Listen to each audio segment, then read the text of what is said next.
Diana Batarseh. Welcome to Signature Required. Thank you so much. It's wonderful to be here with you too. You are head of school for King's Academy, a cause that Carly and I care a great deal about. So we know your story. I can't wait for everybody to get to know your story. Tell us who you are, your King's Academy experience. Let's start there, and what King's Academy is all about. Absolutely. One of the things I love to say is that I get to be the head of school of King's Academy. It's such an honor. It's been a work of a lifetime. I have this hysterical moment in my mind's eye in the first year where I was teaching on what is the image of God, and the sign language for it is this. But the way I teach it is I hold up a picture of myself, and I'm like, who is this? And, I'm trying to, this is an image of me, and here's the real me. And one of the kids said, "You look so young." And I said, well, I started a school. So, few more grays, few more wrinkles, but it's really been an honor because I get to do work that is creative, it's purposeful, it's intentional, it's life-changing, not only for me and for those that I hired, the champs on our team, but for the students and families who could only hope to have this kind of education. And I get to do that every day. Maybe just start off with King's Academy for those that have never heard about it. Absolutely. Just give us the basic 101. If you've never heard of King's Academy, no clue what it does, talk to us about what it is, because it's such a unique mission. Yes, King's Academy is a Christ-centered, culturally and socioeconomically diverse, classically inspired school. How's that? Wow. That's a mouthful. I got that all out. How many times have you had to say that sentence? Many times. Can you do it like 10 times in a row really fast? Could. Could you do that one more time? Yeah, seriously though, Yes. It is Christ-centered, culturally and socioeconomically, classically inspired school. I forgot the word "and" in there that time, but I think I could let that go. But honestly, it's a school that wants to show God's love to all its students. It does not require that one or both parents be professing Christians. It's a mission school, and I have started a school like that before. And it's just a beautiful thought that why wouldn't we want students from all parts of the world to come and experience God's love, and what is a community based on those values like? And I would say the first descriptor, it's joyful. The kids literally, I'm telling you the truth, the last day of school, you think it's the end of summer camp because there are kids crying because it's the last day of school. If I hadn't seen that myself, I would find it hard to believe. But it is a non-public school that's committed to quality education for students. There's a difference between accessible and affordable. Things cost a lot. So I'm not going to say that it's necessarily affordable, but it's accessible. We've made it accessible to families through our kind of rigorous fundraising, through foundations and grants, and through vouchers. All of these make a way for families to come experience King's. So we have great diversity, lots of cultures. We end the year with an international potluck dinner. And it is extraordinary. I know that we have 17 different dialects and 7 languages represented in our community. Wow. Yeah. So it's just beautiful. We're only 3 years old. Wow. Yeah. So some of the quick facts. Exactly. What's the grade level? Exactly. Where are you located? What's your enrollment? Give us Beautiful. some of the quick facts. You got on it. We're on Nolensville Pike, so we are in the most diverse corridor of the whole state, where there are 70 nations represented. So we're strategically located, and that was part of our design, was to be somewhere where we would draw the folks we want to serve. We will eventually scale all the way through high school. This past year, we went up to 6th grade. Next year, we add a 7th, and so on and so forth, until we get all the way to 12th. Starting at kindergarten? Starting in pre-K. Okay. And we started with 93 students year 1. 145 year 2, 171 year 3, and we're slated to have about 215 in year 4. You got to be bursting at the seams. Are you all in one building? How are you sourcing that? Really great question. So we are being hosted by Tusculum Hills Baptist Church, and they're a dear fellowship that's been around for a long time, and they've been great supporters of King's. It's a very big campus. It's 100,000 square feet, and it's more space than they need. And like many churches in our country, they just don't need all the space that they find themselves with after, decades of the mega church model. So they've gotten really creative, and they have looked for ministry-aligned partnerships with parachurch organizations or international churches. And so we kind of fit the profile. I loved the day that one of my Burmese dads came in to pay tuition early. I just happened to be on campus in the summer before we even launched. And it was so great because coming down from the elevator were ladies who had just gone to a citizenship class. They were all Burmese, and it was church sponsored. So I'm like, here you are. You're home. Wow. This is not a place where you're othered. The church is already doing this, Divine timing. Yeah, it is. That's exactly right. I happened to be there. They came down from the elevator. But we occupy the whole lower level. That's our lower elementary program. And then it's a 3-story building. And then on another floor, we've got 3rd all the way through 7th. We're going to be 2 sections per class as we scale, and eventually when we scale all the way through 8th grade, we'll have 320 students with 2 sections per grade. Yeah. What's your average class size like right now? It's 16 students. Yeah. And we do fill up really quick. Folks who are interested in learning about Kings and visiting need to really anticipate a year prior. Come look on social media around September. There's an announcement about our tour and preview, and we begin with applications November 1. And I think the first day we had 110 applications. So there's a ton of interest. I think we are scratching an itch in our city. Yeah. There's something as a business guy that has always driven me crazy about churches, in that you have vacant space for 95% of the hours in a week. I mean, most churches have this beautiful campus, all this land, and it sits for the overwhelming majority. So as a business guy, I see that and think, this would not be acceptable in any normal format. Like, this business model is bad. And clearly, we got to talk to Jesus about that. You just think the church business model is bad? Like, from a purely financial perspective, you look at it and say that, there's got to be a better way. Yeah. So to see a church use its space for a school that brings its kind of occupancy, its utilization percentage, maybe not to 100%, but certainly a lot higher than Sunday only. To the extent that you can speak to other churches in Tennessee that maybe are sitting on just vacant space, to the extent you can disclose it, and you may not be able to, but what is the arrangement between you and Tusculum, right? Yes. What is the arrangement so that way other church members might say, okay, that could work in our community, and maybe we can use this facility in a way that continues to advance His kingdom? Absolutely. Well, the conversation starts obviously prior to you sitting down and signing a lease. And I think what's really important is, my value is I want to be a place that is hospitable. I don't want to start from a place where, don't touch this, don't touch that. Here we are, a new program. And I want to link arms with the church and say, hey, let's welcome those who walk in the doors. And that is what is happening. So there is an alignment.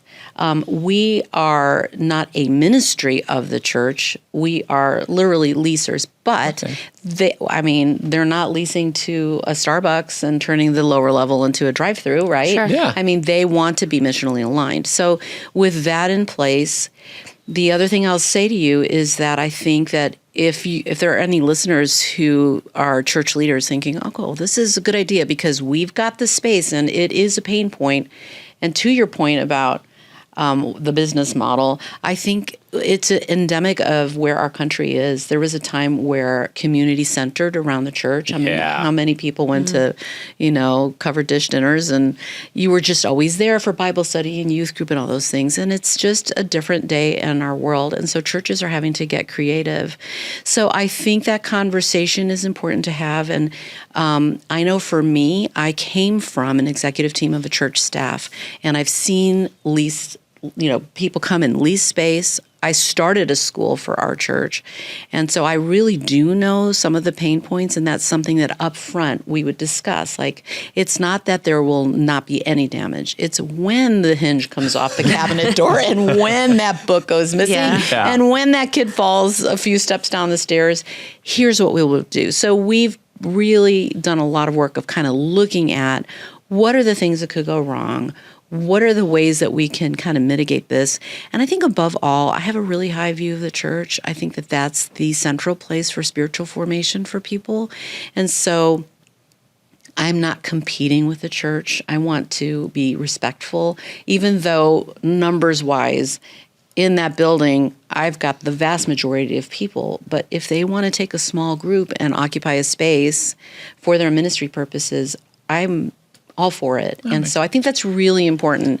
It's that whatever relationship you enter, that it's not just you're my landlord and I'm your tenant. It's, as a church, this is something God's given our people to worship him and to grow and to, develop community.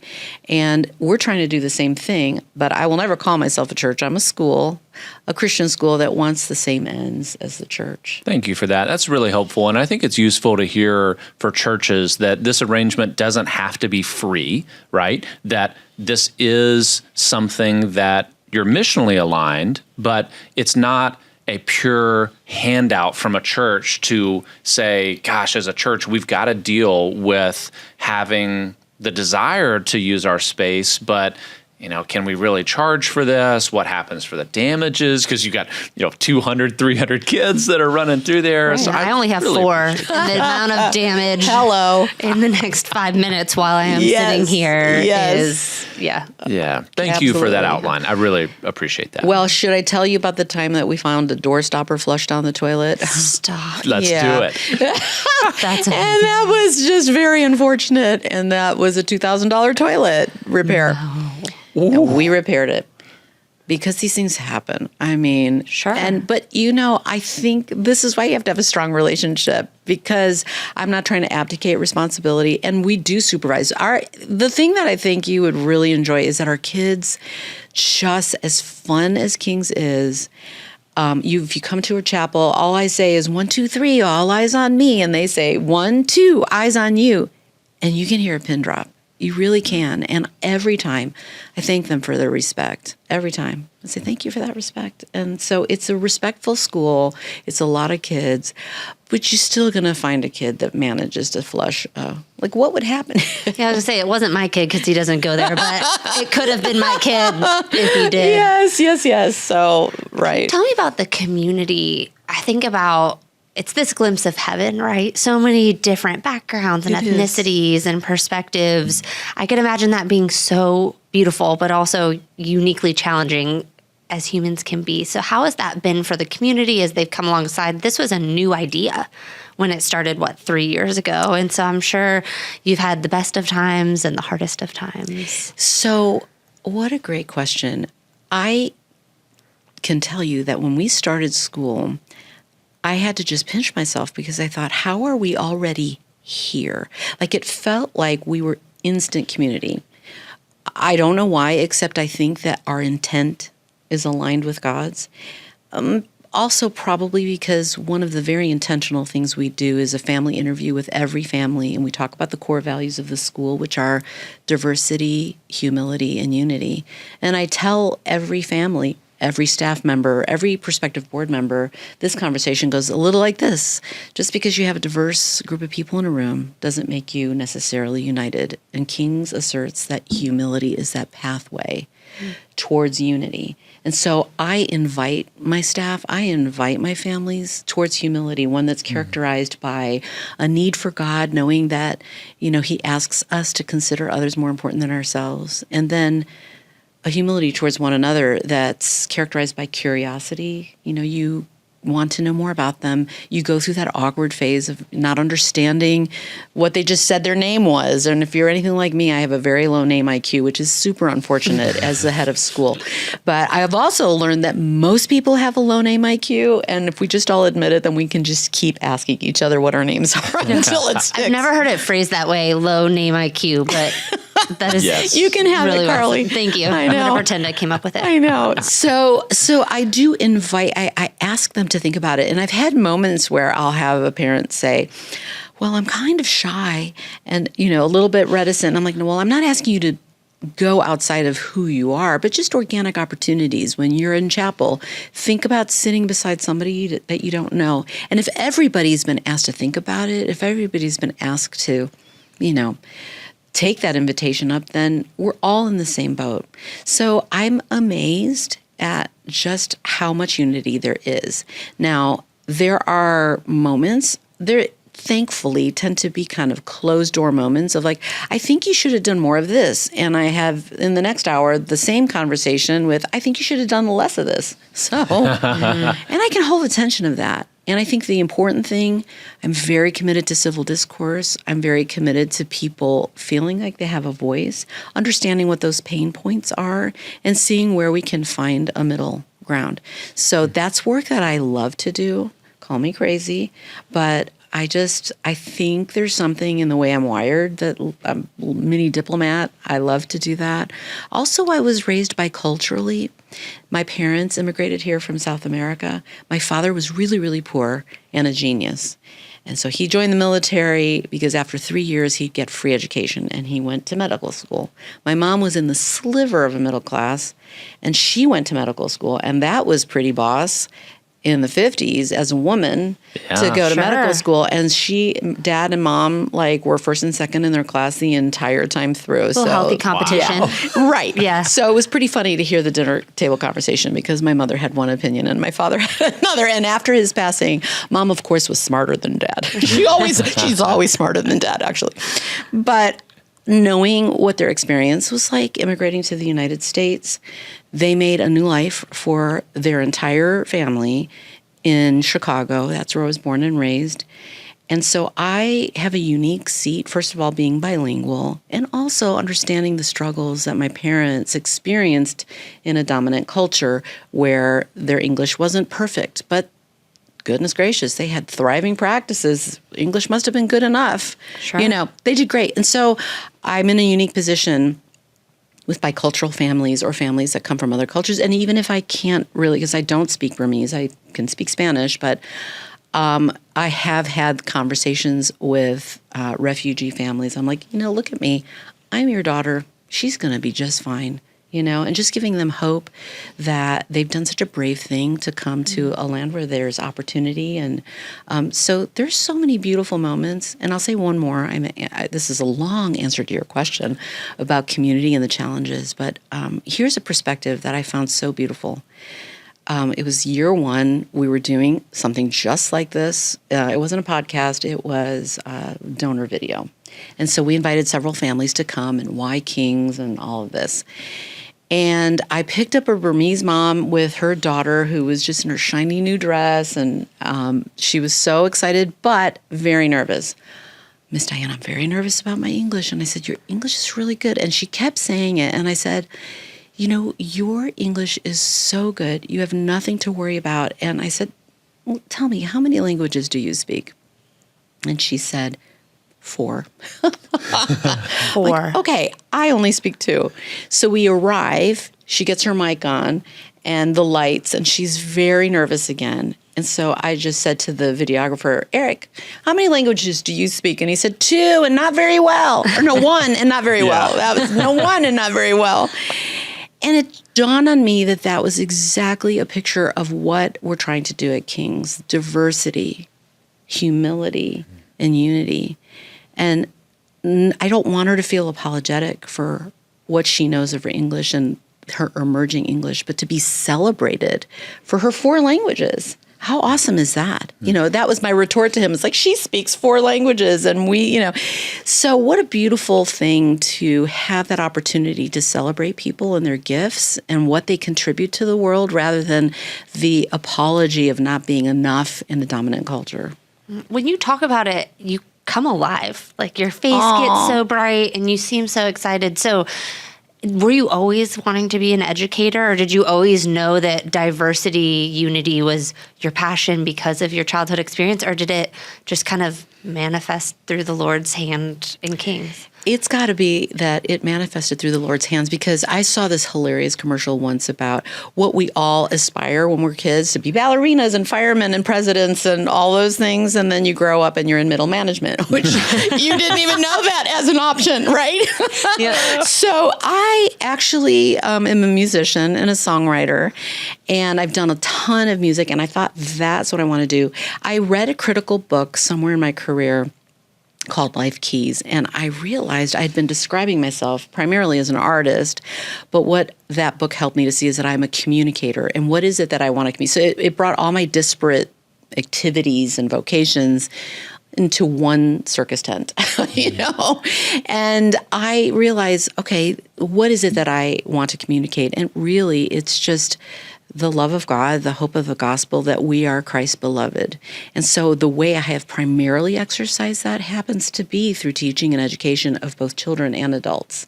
And so I didn't see myself here. And I thought, well, Lord, this is interesting that this pathway brought me here, because my satchel is full of, disparate experiences. And yet there are moments I think, oh, this is why you have me doing this here, because it is a unique work. I'm bicultural, also very comfortable. I mean, my parents being immigrant, but also they were of means, and they were able to educate their daughters, and they were able to make an impact in the world in huge ways. We could do another podcast about mom and dad, and just how beautiful it was that they took their opportunities and changed the world with it. And so I am almost as surprised as anyone else. I found myself sort of, to keep my music hobby going, teaching, in a tutorial, and working in an after-school program, and all these things. So I had lots of years in the classroom, lots of years. I started Mustard Seed Preschool, a Ministry of Christ Community Church is still going strong. It's about to go into its 20th year. And so it's interesting, and I'm just delighted that I get to say that I get to do this. And I thank you for observing the coming alive, because if I were talking about the sprinkler system installation, I don't think I'd be maybe less coming alive, or the paved blacktop that's happening, today. Oh, sister. The things when you are running a business that you have to think about, because you're running a business. Right. It's an education business, but That's it's still right. a business. That's right.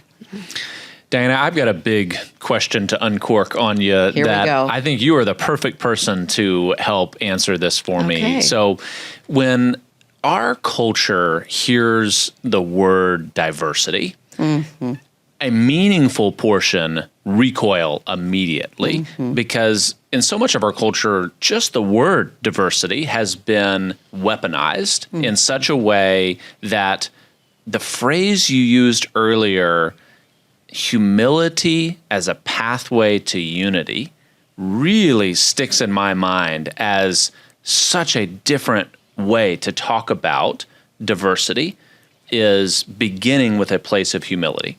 But my question asks you, as someone that has now been in the educational space for a long time, what is King's doing differently as it relates to diversity versus what you see occurring in a lot of our institutions of higher learning, where diversity is in many ways a substitute for judgment, for shame, for the opposite of unity? Can you help unpack that? Because there's so many emotions that I feel, and a lot of people feel, just hearing that word. And I know it's not supposed to be that way. Help me. Absolutely. What a phenomenal question. And you're definitely conferring more confidence in me than I have in myself. But I'll take a stab at my version of this. The first thing I'll say is that we aren't trying necessarily to be countercultural. We're trying to be a kingdom culture. What does that mean? I don't think that Jesus is any political stripe. He's who he is. He created the world, and he created the world. I love the concept of his radical hospitality, where he created the spaces first and then filled it with what would be populated with the fish of the ocean and the birds of the air and the animals and people. And so there is a way of living that was intended for us that we strayed from the first bite of the apple. Yeah. Adam and Eve ate at the wrong restaurant. That's what happened. And That's the second one we're going to take from you today. no kidding. well, Yeah. I have to credit Pastor David Cassidy for that one, but yes. I need a pen. Hello. Yes. Yes. Continue. Well, and honestly, what happens when what you're actually trying to do is not sanitized and misunderstood cultural term, but actually live out what Christ said? So one of the things that guides me is I tend to avoid vernacular that has baggage, even though I led with it. It's in our core values, but also it's a straightforward word.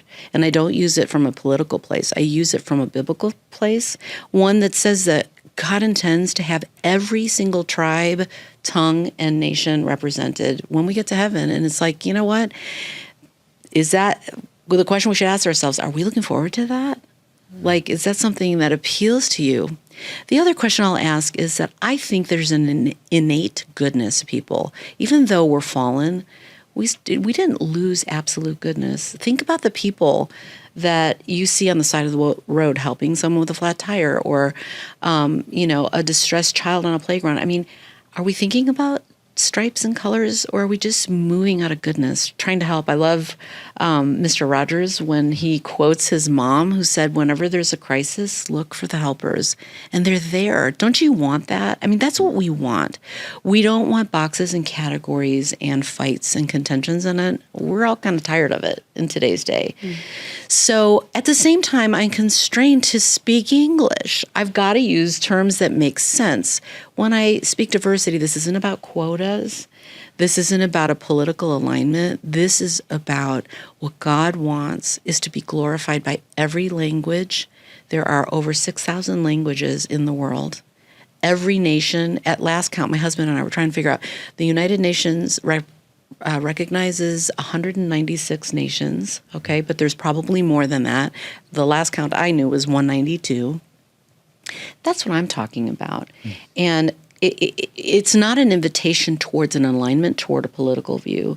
I am very sad to see what you are seeing in our culture. I agree. And so I tend to try to speak in a kingdom context. And it's infinite, the parable of the great feast.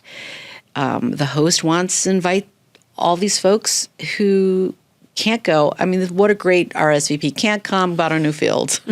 Can't come, have a new wife. Can't come, have a new horse. I'm like, I've never said that on an RSVP. Blank line, write in your excuse. Hello, exactly. And so, but what happens is that the invitation extends to just the outer ends of the earth because he wants his table full. So I want Kings to be a place where the table is full. And we've been intentional also about trying to equip our community with, okay, we have diversity of all kind. We have neurodivergence in our community. We have those who are physically other able. They're just not, So we see all that. And shouldn't that be God's kingdom? Shouldn't that be the slice of what we see? And you described it, Carly, as a slice of heaven. That's what we're trying to do. And I find that it's beautiful, and there are occasional bumps in the road. That comes with the territory. But what I'm most interested in isn't the absence of those things. I mean, that's ideal. But rather that I have a team of people who are faithful interpreters of life for our children. And I try to be the faithful interpreters of life for our families when there are question marks. And we're just doing the best we can. And I would say that the retention that we're experiencing in families is a vote of confidence that we might be doing it pretty okay. Yeah. Mm-hmm. And I think people. What are those stats? What are the retention? Oh, we're 92, 94%, somewhere in there. Yeah. One of the things that we're beginning to recognize is the area where we live is just becoming really expensive. I mean, not the actual street we're on. South Nashville sort of is in a little bit of a bubble, but we've had families having to move further out in order to afford housing. And so that just makes it that much more challenging to travel and come to Kings. And families do it. at the launch of every school year, right before, we do something called a cookie drop, and we divide up into teams of 4. I'm liking how this is going. Hello. Cookie drop. All right. Yes.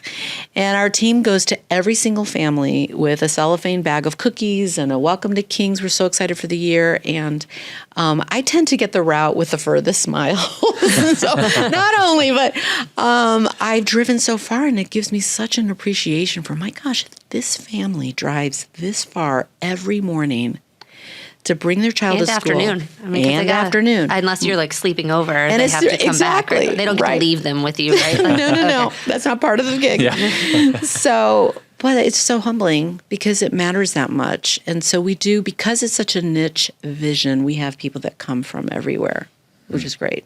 Maybe just the last thing to explain about King's Academy, because I think it's really vital to understand it, is the tuition model and the amount of your families that are paying versus non-paying. Can you just talk about that? Sure. Because in speaking about business models that make me scratch my head, this one is an aspect of that. So tell me how it works at King's I love Academy. to be intriguing to you, Spencer. Yeah.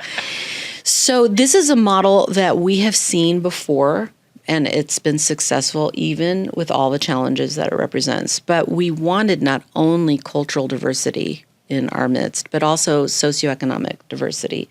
And so in every classroom, 30% of our families are full paying families, 30% are sliding scale, and 40% are nearly full ride. Everybody pays something, so no one gets 100% scholarship. And that model has been, it's not that I have 16 spots in a class. If I'm talking to a prospective family, I've got 1 of 5 spots or 1 of 6 spots. So if somebody applies, I might not be full in the class, but if I have all my full pay families already, kind of all my full pay students, then I can't accept anymore if I want to preserve that model. So it works pretty well, except that I've got siblings and, and that can kind of mess it. But school-wide, that's essentially where we are. And that's an area of challenge as far as community, because you just think about when we grew up and you come home, or not home, but go to school after summer break. So where did you go on your summer vacation? It's a presumption, right? Yeah. There are some kids that have never gone anywhere. So our teachers have been, many of them sensitive, or they're trained to ask different questions. What was your favorite day this summer? Or, things like that, so that you are not dividing the haves and have-nots. And the uniform policy also is something that helps us, because you can't necessarily tell by looking at someone who's on scholarship and who isn't. The teachers don't know who those students are. It's a very small group of folks. Really? The teachers don't know? They don't know. No. Wow. And I think it becomes apparent when there's expressions of food insecurity or housing insecurity. So I think they figure it out, but we don't furnish that information up front. Sure. Sounds like you need almost like a unicorn type of teacher that would be willing to be sensitive and also be open to, you said 17 languages? 17 dialects, 7 Dialects languages. in Yes. your school. Can you tell me and then we hear about there's a teaching shortage, right? Not enough retention of teachers, and there's not enough teachers to go around. So how are you Carly, finding that? Thank you for this question, because it allows me to boast about my staff. I couldn't do what I do without them. They are absolute champions. And that was my prayer. My prayer was that God would send champions. And I think I have a good sniffer. It's not fail-proof. But I really look for heart, obviously experience, and while it's not required, the vast majority of my teachers hold master's degrees. We also try to be competitive in pay and benefits, and I love that. You want excellence, get the best candidates, but you've got to be able to pay, right? So all of that, throw that into your head scratching model, right? That's a thing. So to my unicorn teachers, one of the things that I discovered is that some of my teachers coming from other settings described a transactional relationship with administration, and especially during COVID when teaching went remote and, it just was so hard. And so I think that is a huge difference at our school. We are very community-minded, very relational. especially the vast majority of my teachers are women. There are a few men on our staff, and many of them moms. And it's a tough thing to be a professional and a parent. And I really want them to feel good about both. I feel like God doesn't give us a gift and then cancels it out with another gift. I feel like there's just seasons and give and take. And it's probably selfish because I'm a mom. I mean, most of my kids are gone and some of mine return home for a minute and then back out. And so in the years when they were home, it was important to me. So that is something else. I really want to honor their multiple callings as wives, as moms, as professionals. I look for places in their lives that seem to intersect with our core values. That's important. Some of it is aspirational for some of them. Like they've never been in a context, but I can just tell they've got a heart the size of Texas and they love kids. And so let's just do this hard work together. And others who have been in those environments and have the experiences and know the pain points. So it's been amazing. In this teacher shortage, I can't hire everybody who applies. I have too many applicants. Wow. What is that? I'm amazed by that. And it's word of mouth. I'm so grateful. People want to be at King's. People want to work at King's now. I have started to say, you realize we're only in year 3. Let me tell you what that means. Year 1 was far more dramatic. We're getting a little bit better. Our copiers didn't come on time. And for 3 weeks, we had to run to FedEx Kinko's for copies. For a school. Can you imagine that? And so the day that we got our actual laptops last year, at the beginning of year 3, you would have thought it was Christmas. I mean, you just need a laptop for the job, don't you? But my laptop budget became my cabling budget because we had to do Wi-Fi in the building. And so the teachers year 1 and 2 got student Chromebooks. Oh, I'm embarrassed. But that's all I had, right? Sure. And so when they got their Macs, last year, a generous donor did a matching grant, and everybody got new computers. It was like, how beautiful, though. Everybody was so grateful because everybody gets it that we're starting from absolute scratch. I'm saying, like, the first paperclip.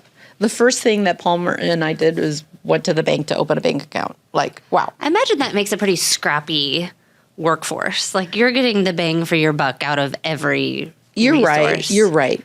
Absolutely, Carly. And so, at the same time, the field itself is one that lends itself to burnout. I've just sat through so many teachings and presentations and read about the retention is so difficult because it is grueling. And if it's unrecognized, I mean, that's just so hard. So, we did a really wonderful professional development piece led by our chaplain on self-care.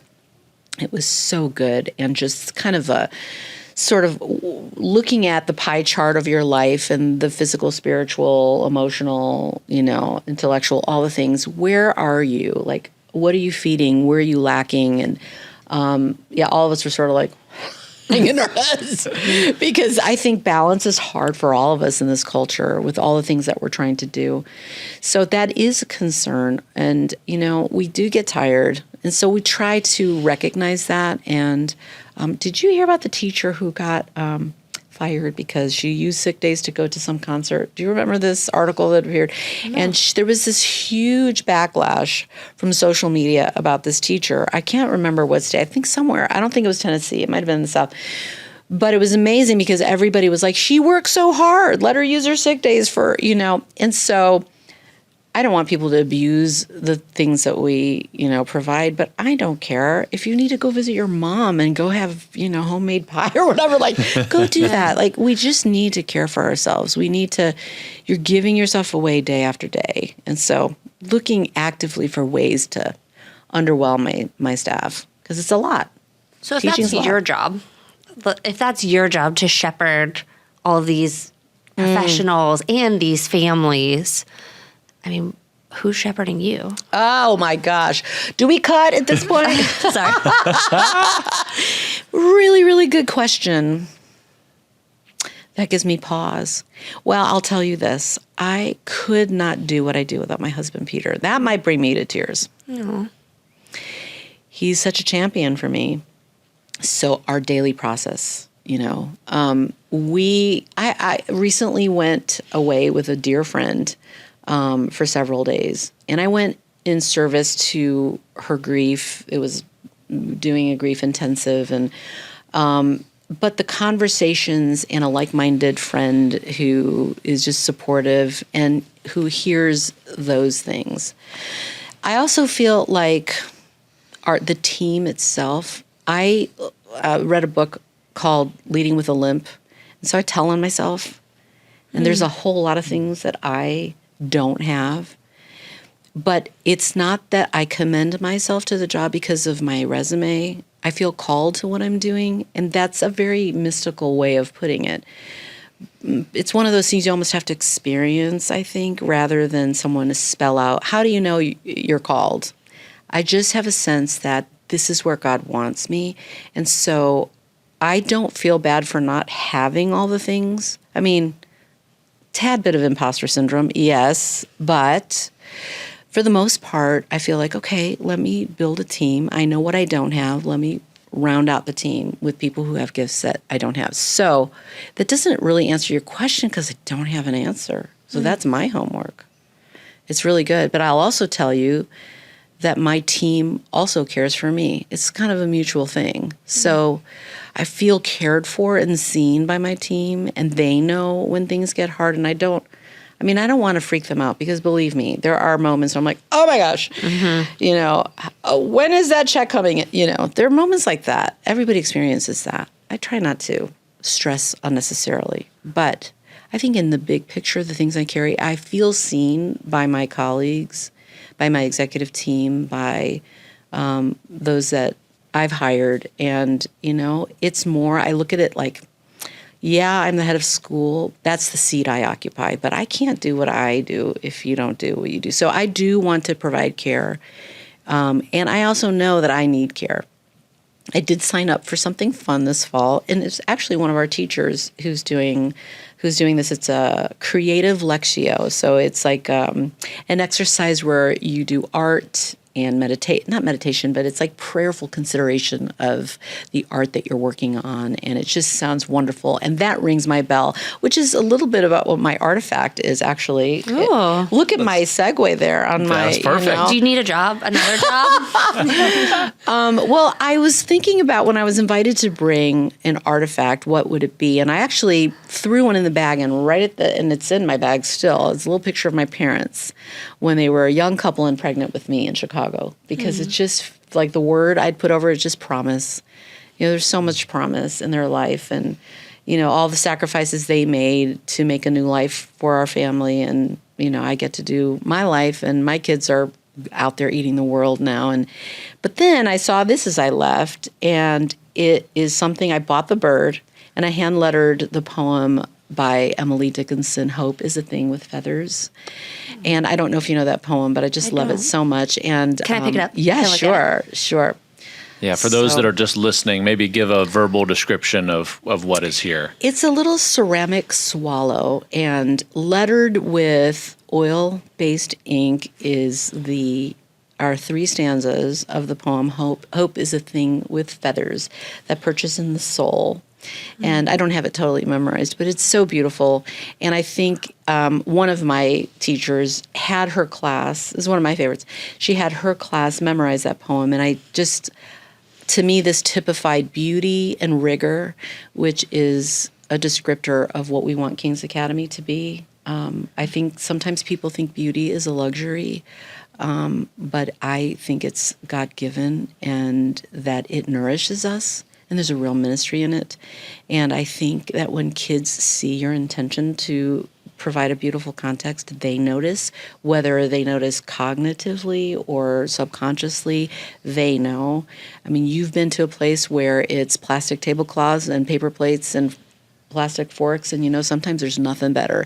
And sometimes there's nothing better than when you guys have a bowl of cereal for dinner and just catch up on a busy week, right? It's not the filet mignon necessarily, right? But I think those things matter. And then the rigor, it's like the content. Those things to me are transcendent. They are a picture of God himself, the beauty of the words, the beauty of the art, the meaning behind it. I've listened to a professor analyze this poem, and, you know, there's so much to savor. And so it's an example of the kinds of things that this class will do that I'm involved in. So that's a little bit of care for me that I'm looking forward to this fall. That's exciting. Yeah. You'll need it when school starts. I definitely will. No doubt. We have a segment that we love to do that's called No Dumb Questions, and we basically subject our guests to hear our questions. And because you're already here, you don't really embarrass us by saying, well, that's a dumb question, because you kind of have to answer it anyway because you're here, and that would get really awkward. So I've got a couple dumb questions for you. As Carly and I were just reading your bio and hearing you go through the explanation of what King's Academy is, that kind of 7 or 8 word description, I was looking at Carly, I was like, I don't know what like 5 of those 7 words mean. I understand the English words coming out of your mouth, but I'm not sure what it means in an academic format. I love it. At the risk of asking you to give me that sequence one more time that you gave us at the beginning, and maybe just give a quick teacher-based definition of, if you had to describe it in a sentence, what does that mean? I would really benefit from that. That's awesome. Well, I love it. You remind me, and I've got to look it up, but I saw this little cartoon, and it was piglets who were students and the pig teacher with the, you know, kind of graduation cap. And the caption just said, well, there is no such thing as a dumb question, but if there were one, that certainly would have been it. So we need to find that. Yeah. But that was absolutely not a dumb question. So at the beginning, I described the distinctives of our school, of being Christ-centered. What do I mean by that? That's a whole nother podcast. But I think it's a teaching with an end in mind, right?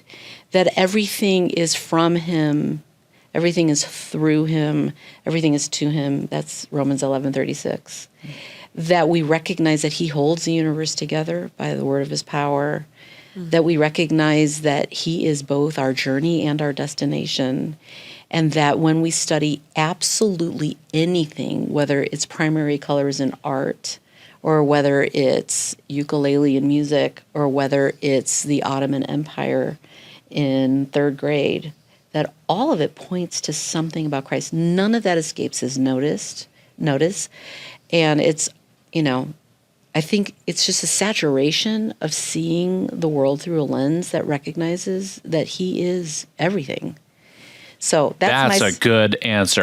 I did not have on my bingo card a link between the Ottoman Empire and the ukulele. That was not happening. So thanks for tying that together, but big and small, all of it points to Christ. Okay, so Christ-centered, got that. Okay. Culturally and socioeconomically diverse. So what we want to see represented in our community is people that represent different nations, different languages, different traditions. We aren't aligned with the denominations, so even though we're in a Baptist church, we're not Baptist. We have everything from Anglican, Orthodox, Pentecostal, Methodist, Lutheran, you know, non-denominational, you name it. So we have a wide array. We have one family that's not a Christian family this year coming. It's a Buddhist family. And I did kick the tires. I'm like, did you come to chapel? And they did. And they're like, little religion doesn't hurt anyone. I'm like, okay, the doors are open. You are welcome to be here. So it's diversity of all kinds. We have a number of neurodivergent students. And what I mean by that is students who may have some intellectual challenge, whether it's being on the spectrum, autistic. Some of our students, you can't necessarily see it, but they may have severe dyslexia, or they may have mild ADHD or severe ADHD. We've had a good number of kids with anxiety. I'm sad to say that in our community, we've had a number of kids who've actually lost a parent. And so that's not necessarily a neurodivergence at all, but the needs are there. Oh, yeah. But these are, you know, not everybody comes from a family with 2 parents and 2.2 kids and a pet, you know? Sure. So the family constellation is different. So the socioeconomic diversity, I think that kind of speaks for itself. Yep. We've got families that are That might have been one word he knew in the list. So Right. that one we got. Classically inspired. Okay, so classical education is an ancient methodology of education developed by the Greeks. And when St. Augustine got a hold of it, he took the Greek kind of pattern for education and ran it through the grid of Scripture. So I could go into what that Greek methodology is, but we are more aligned with how St. Augustine kind of had us sort of look at that. There are 3 stages of learning. This happened after Augustine, but he did tie the grammar stage, logic, and rhetoric stages to the verse in Proverbs that says, by knowledge, understanding, and wisdom, a house is built. So roughly a kid from their earliest ages through about 4th grade, they're in the grammar stage, which is why in our country we didn't call them elementary school or primary schools. We called them grammar schools. That was a vestige of classical ed. I have heard that to the entrance exam for Harvard and Yale and some of our Ivy League schools were just memorizations of large parts of the canon of the, classical canon of the greatest literature of the Iliad or, Homer. And it's like, we don't do that anymore.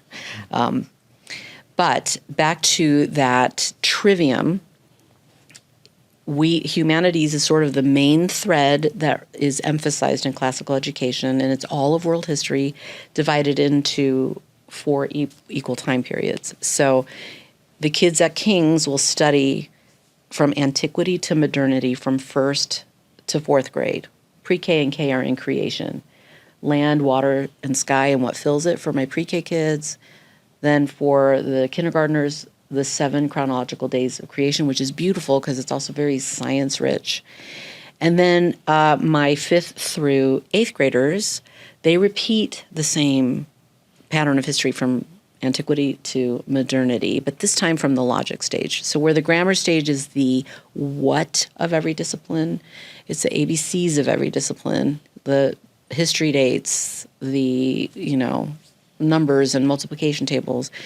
The logic stage of learning, you go deeper. It's asking why behind whatever theater of war there may have been or whatever you're studying. And then in the 9th through the 12th grade, you're in the rhetoric stage of learning, which is the wisdom stage. And in Hebrew, wisdom literally means skillful fingers. So how do you apply all that you've learned? So we try to approach everything from that kind of lens. When I teach chapel, it's not just singing songs. I'm actually teaching from the derivation of the Westminster Shorter Catechism. And we don't get through all 150 questions in a year. There's no time, but we get through the first 50 question and answers of the faith, and it's remarkable. And the kids learn that, memorize it, and they can do the sign language to it too, International Sign Language. So it's pretty remarkable. So that is classical education in a nutshell, and really the end is that we are building virtues in our students to love those things that are good, true, and beautiful. And so we give them a feast, and when you give a kid a feast, they'll eat it. And that's been beautiful. Wow. I got so much more than I bargained for out of that question. That was amazing. Oh, Diane. well, thank you. It's like you should teach people about that. Yeah. Maybe you should do that for your job. That's hilarious. Your vocabulary, too, is just incredible. From antiquity to modernity, I got that one. A trivium. This is amazing vocabulary. I just got so much there. So I have no more feast, if you will. You got a feast. I got a feast, and I That's consumed it all. awesome. Yes. Well, Okay, I want to really we ask everyone to bring a book that shaped them, and it's one of my favorite parts. Can you tell us about the book you brought? Yes. Well, so I have a lot of half-read books, like on my nightstand and then in my Audible I'm glad app. I'm not the only one. Yeah, that's for sure. It's Maybe terrible. it's a sign of genius that we don't need the whole Let's go thing. with that, We'll Carly. Yes. Yeah. As us geniuses here, I'm about halfway through this listening, but that's because I'm re-listening and re-listening. I probably do better reading and highlighting, I think I'm probably a little more kinesthetic than auditory. However, I'm fascinated by this book for a number of reasons. Dr. Peter Attia he was a general surgeon. He actually, I relate to this because my oldest daughter just completed her first year of neurosurgical residency, and she's now switched to general surgery. But he left his general surgery for a lot of reasons, but comes full circle without telling you the whole book. He comes back and he's very fascinated with the models of healthcare and medicine. So with my parents having been in healthcare and my daughter in healthcare, and also I think we often live very disembodied in our culture. We are rational thinkers, or rational and maybe spiritual, but gosh, we've got to go to sleep. We've got to eat. We've got to take care of ourselves. Do you feel logy if you haven't moved your body? Like, I know if I sit in a chair too long, what happens when I stand up? It's like an event. So my body matters. It means something. And so I'm fascinated by the models that we've experienced. We live in a model where you have presenting symptoms and we're looking for how to resolve those symptoms rather than getting to the cure. Dr. Attia talks about this recurring dream he kept having. I want to say it was like eggs that kept being thrown, and he was trying to catch each one. Some he'd catch, some they would fall. And he just didn't understand what this meant, but he realized that in his vocation, he was catching some patients and some were dropping, but then he wanted to know who was throwing the eggs in the first place. What was it that was propelling us? And so we've got a lot of compromises in our world, as you've probably heard about our depleted soil and water sources and all those things. So it fascinates me because, I want to eat healthy. I want to eat organic. I want to, and as much as I can. And so I've just been curious about this. And he's clearly hit a nerve because he's on the New York Times bestseller list and he's got a huge following now on social media. And I just read an article about him. I think it was in the Atlantic Monthly. And so it's a book I definitely commend. And the title of it is? Outlive, The Science and Art of Longevity. And it's excellent. And I'll tell you one big thing, if you get nothing else, he's like, we definitely need to exercise. So I know. There's not like a new life hack in there. There's not a new life hack, although he did say if you've got a smoker and you've got someone who doesn't exercise, the person who doesn't exercise is at greater risk of all-cause mortality than the person who's a smoker. Really? Hello. All right. Kind of framed it a little differently for me, so yeah. So anyway, that's kind of my little side. Now I got to go read that. I know. Do Audible. It's a lot easier to consume. I love Audible. Yeah. Diana, it's been such a treat to have you here today, learning about what you're up to with such a kingdom purpose and a mission purpose in a field that carries so much potential baggage with it. There's a lot of deeply held and passionate beliefs around all things education. And the way that you all are breaking a lot of paradigms, some of which as a business owner make me scratch my head. And I think that's a great thing. That's just like the upside down logic that the Lord has put into the script of how we run life, that if you're scratching your head saying, why does it work? Yet it's working so well. Oftentimes, Jesus is somewhere close by. That's right. That's right. I really learned that in my life. So to see you head up King's Academy and what you've done in 3 years to grow the enrollment from 0 to over 200 kids is incredible. So congratulations. Thank you so much. If I can make another comment that kind of goes back to some of our conversation, there was a question on a grant that asked, how will King's Academy teach about culture? And I thought, what a fantastic question. And so I set out to answer this, and it was a long essay, but it became the kind of template for a vision paper that I now present called A Primer on Cultural Conversations. And essentially, if you want to answer that question, you look at the 3 prevailing views of culture in Christendom today. And these are a fortification mentality that basically says we need to hide from the evils of the world, the bunker mentality. And so we often get a sanitized version of secular offerings, and you get a Christian version of the Harry Potter series type thing. And then there's this domination mentality, or the triumphalist mentality that's like we have to stomp the evils of the world. We've got to overcome it, and we go and we're at war with the world. And so, and we see a lot of evidence of that. And the third would be an assimilation mentality that's like, we've got to be relevant. We need to lower the obstacles. We need to just love everyone, right? And all three have merit. You do want to protect your kids from the evils of the world. And you do want to push back against injustices. And you want to use language that's understandable in everyday living, right? But King's is not prescribing or is not described by any one of those three. So then what do we say? So I love the question, what is our salvation for? It's for the life of the world. And Jeremiah, he represents the Lord, and he says, Israel's about to go out into exile, but tell them to go plant gardens and build building and take sons and daughters. And he says, because in finding the welfare of the city you're in, you'll find your own welfare. He's tied our good to the world. So he doesn't want us to hide from it, and he doesn't want us to hate it, and he doesn't want us to beat it. So what does that mean? He wants our kids to find what they are called to do, what's their thing, and there are ways that we're actually helping them find out what is their thing, and then to go contribute and care for the world in the broken places. What a different model that is. We don't see that in a lot of places, but that's what we're trying to do. We're not trying to be scared of the world. We're not trying to hate the world, and we're not trying to be the world. We're trying to equip ourselves with the things that we're impassioned by, and then go give and contribute in little and big ways. What a perfect synopsis of the mission. Thank you for that, Diana. It was really, really good. That hits home.